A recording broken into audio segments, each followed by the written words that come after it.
Woo! So I recently put up a poll asking how many of you guys were music producers. And today's video goes out to the 40% of people who answered saying that they aren't music producers but they're interested in becoming one. So I started thinking, what would be the biggest barrier holding some people back from learning music production? And the answer is pretty obvious.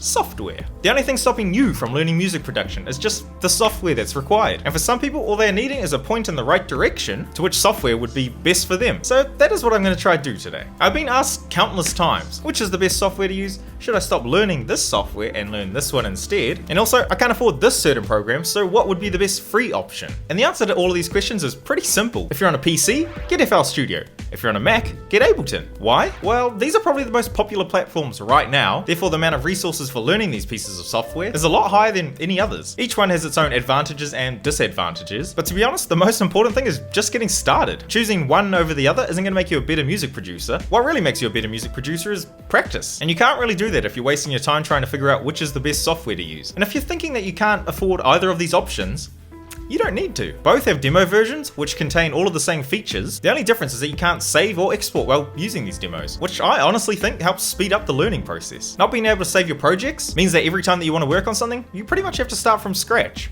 I think the repetition is a pretty good thing for learning. And to be honest, the first few months worth of songs that you're going to make, myself included, probably aren't worth saving anyway. Now, if you don't have access to a computer at all, but you have a phone, go and get FL Studio Mobile. It's honestly such an amazing app for the price, and any skills that you learn while using FL Studio Mobile can pretty much be transferred over to any other piece of software in the future. It honestly doesn't matter which software you learn on, some will have better features and some will have better workflows. But learning any music production software is better than learning nothing at all. And then once you have a few years experience, then go ahead and try out some different things and see which suits you the most. I used FL Studio for 7 years, but now, after using Ableton for only 7 months, I never want to go back to FL, but that is only because my workflow has changed. Don't think that you need to go change just because I did. It is just what works best for me at the moment. So I hope that this helps out a few of you at least. I know that some people can get too caught up in which software to use and then they don't actually end up making anything. So I hope that this video can help you not worry about which software you're using and just worry about actually getting started. Anyway, please let me know what you thought of this video down in the comments, and make sure to let me know if you'd like to see some more informative videos about music production. I'll already tell you that I won't be oversaturating my channel with these kinds of videos, just because 30% of the poll results were from people who weren't interested in music production at all. And also, I don't really want to become known as another YouTube music tutorial guy. So I'd like to try to keep everyone happy. And if taking a couple minutes out of my day